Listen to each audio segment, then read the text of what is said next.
How to use territory teleport in Rise of Kingdoms. Now, this kind of teleport is a little different from the single-use targeted teleport, since this kind of teleport is specifically for if you want to go ahead and enter a alliance, an area of alliance. So you can do this by going ahead to your items and just using the teleport specifically. So let's say you have your territory teleport, just go ahead and make use of it, and it should automatically bring you to the area where your alliance is gathered. So you can zoom into your alliance territory, and then you can tap an empty location inside the alliance territory. Now, if it works, it should show you a green circle that means you're pretty much fit to go in there.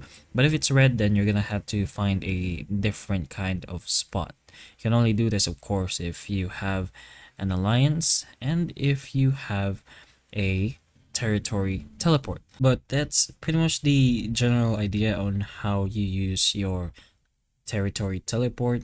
So hopefully the information of this video can help you, and if it can, please like and subscribe for more videos like this, and that's all.